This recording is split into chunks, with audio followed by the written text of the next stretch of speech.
C'est bon, j'ai lancé la brassée. On sent crise la brassée, viens donc, qu'on shoote le film. T'es bien vulgaire, tabarnak. Dans ton art.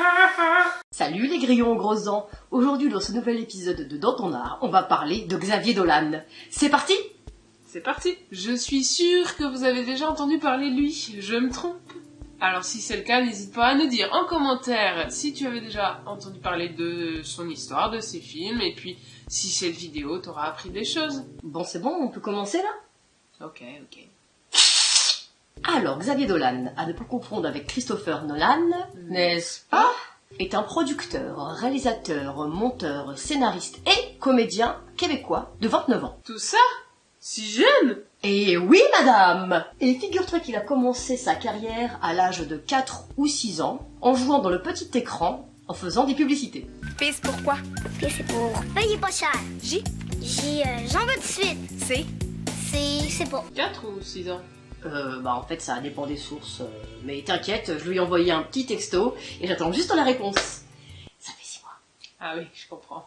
Et donc, avant de se lancer dans sa carrière de réalisateur, il avait déjà joué dans des longs métrages, comme par exemple J'en suis, de Claude Fournier, et La forteresse suspendue de Roger Quentin. Mais aussi dans plusieurs séries, telles que Omerta, Miséricorde et L'Or. Tout à fait inconnu au bataillon de ce côté de l'Atlantique. Mais ne vous en faites pas si ça ne vous parle pas, car tout ceci est québécois. Quelle poétesse. Il débute donc sa carrière de futur grand réalisateur à tout juste 20 ans, avec son premier long métrage J'ai tué ma mère, pour lequel il est acteur, scénariste et réalisateur bien sûr aussi. D'ailleurs à l'époque il n'a que 16 ans quand il écrit les premières ébauches du scénario et 19 ans quand il entreprend de manière autodidacte sa production et sa réalisation. Ses collègues de travail arrêtaient pas de lui dire là, à quel point j'étais un enfant roi, puis qu'elle, ça ferait longtemps qu'il m'aurait botté le cul.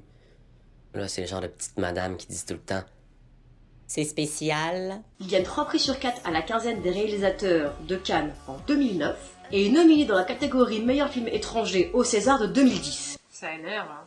Et c'était que le début de sa carrière. Depuis, il réalise presque un long métrage par an. 2010, Les Amours imaginaires. 2012, Lawrence Anyways, Thomas Laferme en 2013, Mommy en 2014, et en 2016, Juste la fin du monde, inspiré de la pièce de théâtre de Jean-Luc Lagarce. Et le dernier qui sortira en 2018, intitulé The Death and Life of John F. Donovan. Avec une belle grande flopée d'acteurs et d'actrices qui ne sortent pas de nulle part, on peut te le dire. Une bonne prochaine comme on les aime. Kit Harington, Jacob Tremblay, Nathalie Portman, Tandy Newton, Bella Thorne, Suzanne Carandon, Kathy Bates... Je continue? Non, c'est bon, on a compris. En tout cas, j'ai hâte. Et bien sûr, il ne se contente pas seulement de la réalisation. Ce serait bien trop facile. En plus d'être acteur et producteur, il est parfois monteur et il s'occupe de superviser les départements des costumes et de la direction artistique. Non mais là, le gars, c'est même pas qu'il a des multiples casquettes, c'est que c'est un vrai porte-manteau.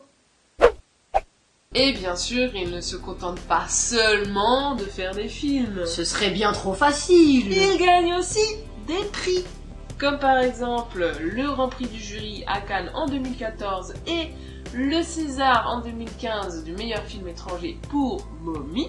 Ou encore le Grand Prix à Cannes en 2016 et les Césars des meilleurs réalisateurs et meilleurs monteurs en 2017 pour son film Juste la fin du monde.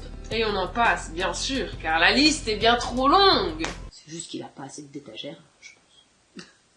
Et oui, et il ne s'arrête pas là, parce qu'en plus de faire des longs métrages à succès, monsieur fait aussi des clips.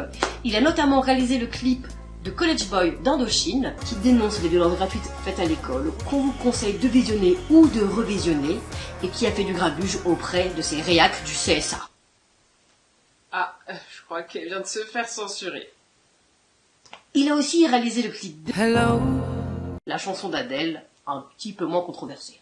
Ce bon vieux, enfin, jeune Xavier, ne s'arrête pas là car il est très actif dans le doublage québécois, où il est notamment la voix d'autres acteurs dans plus de 150 films et séries. Il est par exemple la voix de Rupert Grint dans Harry Potter, Taylor Lautner dans Twilight et Josh Hutcherson dans Hunger Games. Voilà kiddo, c'est fini pour aujourd'hui. Si toi aussi tu aimes ce foufou de Xavier Dolan, n'hésite pas à t'abonner, mettre un petit pouce en l'air, partager même. Ah aussi, pourquoi pas aller voir ces films. Très bonne idée. Allez, salut Xavier, mon texto, Xavier. Ouais, on attend toujours là. Merci. Ah. Et tu savais que sur Twitter, dans sa présentation, il a écrit une citation de James Baldwin qui dit « The place in which I fit will not exist until I make it ».